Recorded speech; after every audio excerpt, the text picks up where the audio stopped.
warahmatullahi wabarakatuh. Perkenalkan, nama saya Angesti Rahmadani dengan nomor NIM 2006002 dengan prodi Ekonomi Pembangunan. Video kali ini saya buat untuk memenuhi tugas pengantar Ekonomi Pembangunan yang dibimbing oleh Bapak Dr. Alphonse Satrianto, SE.ME.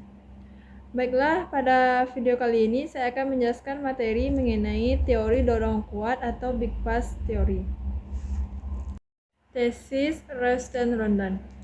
Teori dorong kuat dikaitkan dengan nama Profesor Paul N. Royston-Rondon.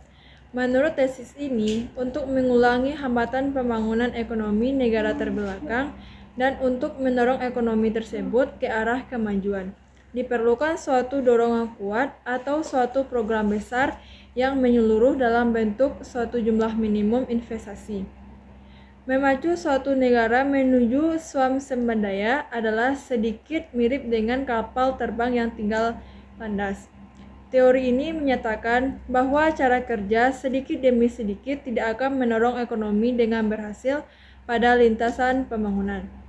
Tetapi suatu jumlah minimum investasi merupakan syarat dalam hal ini. Royston-Rondon membedakan antara 3 macam syarat mutlak minimal dalam ekonomi eksternal. Yang pertama, syarat mutlak minimal dalam fungsi produksi, khususnya syarat mutlak minimal pada persediaan modal, overhead sosial. Yang kedua, syarat mutlak minimal pada permintaan atau saling melengkapnya permintaan. Yang ketiga, syarat mutlak minimal dalam persediaan tabungan. Peranan syarat mutlak minimal ini adalah pembangunan ekonomi. Berikut saya jelaskan. Yang pertama, syarat mutlak minimal dalam fungsi produksi. Menurut Royston-Rondon, jumlah investasi minimal dalam input, output, atau proses membawa kepada peningkatan penghasilan. Ia menganggap modal overhead sosial sebagai contoh paling penting dari syarat mutlak minimal dan dari ekonomi eksternal pada sisi penawaran. Jadi, menurut Rondon, modal overhead sosial mengandung 4 macam syarat mutlak minimal. Yang pertama, dilihat dari segi waktu, ia tak dapat diubah lagi dan oleh karena itu harus mendahului investasi lain yang bersifat produktif secara langsung. Yang kedua, ia mempunyai masa pakai minimum sehingga membuatnya sangat mampat. Yang ketiga, ia mempunyai masa persiapan yang lama. Yang terakhir, ia terdiri dari suatu paket industri minimal yang tak dapat dikurangi lagi untuk jenis pekerjaan umum yang berbeda-beda. Yang kedua, syaratnya itu syarat mutlak minimal pada permintaan. Syarat mutlak minimal permintaan atau saling melengkapinya permintaan membutuhkan pendirian secara serentak industri-industri yang saling berkaitan di negara terbelakang. Maksud utama adalah karena proyek-proyek investasi secara sendiri-sendiri mempunyai risiko tinggi sebagai akibat dari ketidakpastian mengenai apakah produknya akan mendapatkan pasar, maka keputusan tentang investasi harus bersifat saling berkaitan. Royston-Rondon menggunakan contoh terkenal dari suatu pabrik sepatu untuk menjelaskan produk pandangannya. Yang ketiga yaitu syarat mutlak minimal pada persediaan tabungan.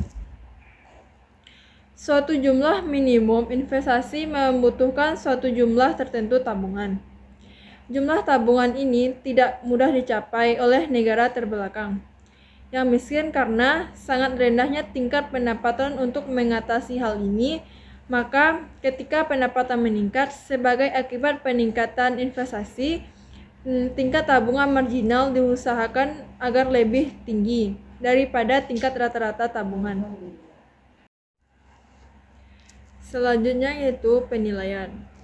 Profesor Royston-Rondon menganggap teori pembangunan lebih unggul daripada teori keseimbangan statis tradisional karena ia tidak menggunakan moto dari teori yang terakhir ini, bahwa alam memang melompat-lompat. Jadi, teorinya diasumsikan yang lebih realistis yaitu syarat mutlak minimal dari ketidaktepatan dalam fungsi produksi. Jadi, Teori ini terutama merupakan teori investasi yang menyangkut pasar tidak sempurna di negara terbelakang. Selanjutnya yaitu cacat. Meskipun demikian, teori dorong kuat tidak luput dari beberapa cacat.